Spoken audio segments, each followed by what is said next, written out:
Page 67, it says, use the Pythagorean theorem to solve each problem. So write an equation to determine each unknown length, and then solve the equation, round your answer to the nearest tenth if necessary. So for A, it's a squared plus b squared is equal to c squared, which is 5 squared plus 12 squared is equal to x squared. So the x is the hypotenuse in this case because that's the unknown, that's the longest side. So it's 25 plus 144 is equal to x squared.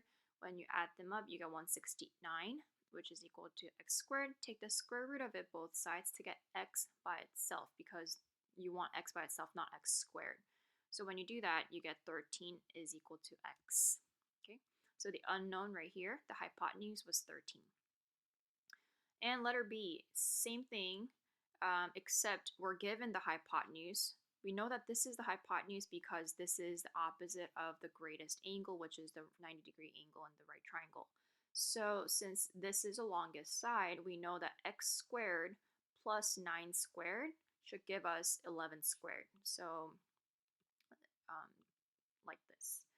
And x squared plus 81 is equal to 121. Okay.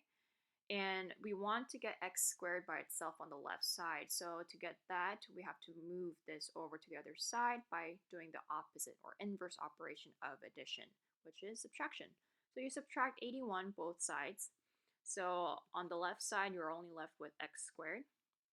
And on the right side, you're left with 40. So to get x by itself, just take the square root of it both sides. You get x is equal to 6.3.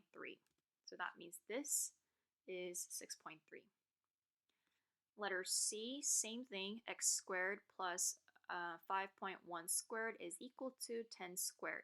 We know that it's equal to this because this is the longest side. We know that this is the longest side is once again because it's the opposite side from the greatest angle. So from the right angle, okay? So x squared plus 5.1 squared is equal to 10 squared. 5.1 squared is 26.01, and 10 squared is equal to 100.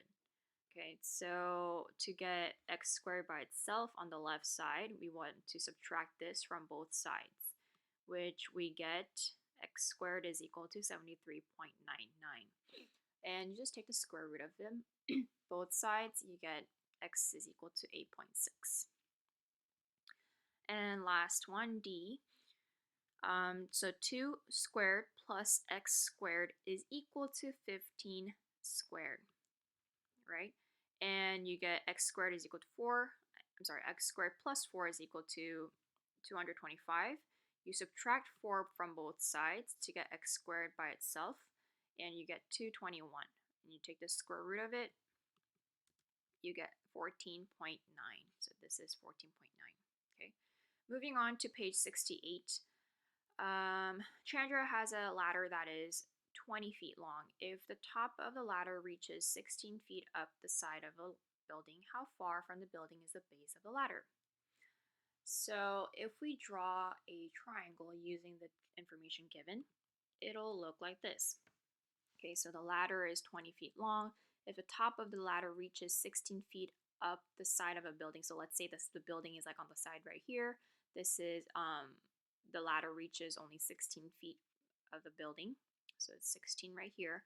How far from the building is the base of the ladder? So the ladder goes up from here. So from here, the base, from here to the building. So we're trying to figure out another leg from this right triangle. Okay. So since we know the Pythagorean theorem, a squared plus b squared is equal to c squared, we're just going to have to put this. X squared plus 16 squared is equal to 20 squared. So when we do that, we get x squared plus 256 is equal to 400. To get x squared by itself, you just have to subtract 256 from both sides, and you get 144. So x squared, to get x by itself, you would just have to take the square root of 144, which is 12. Okay, so that means the base of the ladder is 12 feet from the building. Okay, number 3. So the length of the hypotenuse of a right triangle is 40 centimeters. The legs of the triangle are the same length. How long is each leg of the triangle. So we just draw a triangle. I think drawing helps, right? Because you can visualize which one's the hypotenuse, which ones are the legs, and so on. So if you can, just draw it out. It makes it easier for you to think, I think. Okay. So how long is each leg? So we know that a squared plus, since they said it's the same length, I'm not gonna label it as a and b. It could be x, or it could be any variable. But to make it easier for us, is just put a, because we're used to writing it a squared plus b squared and so on. Okay, and so since they have the same length, I put a and a. So we can say a squared, this side squared, plus this side squared is equal to this squared. So a squared plus a squared is 40 squared. So we have two a's being squared, so we have 2a squared is equal to 1600. To get a squared by itself, since 2 is being multiplied right now, to move it to the other side, we have to do the opposite inverse operation of it. So it's going to be divided by 2. Divide by 2, divide by 2. You get a squared is equal to 800. To get a by itself, you would just have to take the square root, which is, and you take the square root, you get 28.3. Okay, so that means each leg is approximately 28.3 centimeters. Number 4, same thing. Plane is 5 miles directly above a house and 42 miles from the runway at the nearest airport. How far is the house from the airport? So when you draw a picture, it's going to be like this.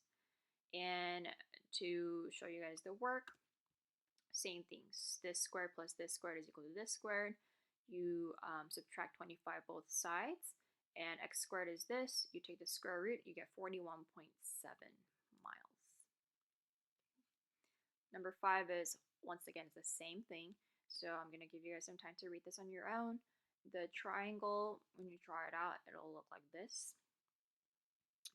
And the work and the answer. So the boat can drift approximately 185.4 feet from where it dropped anchor.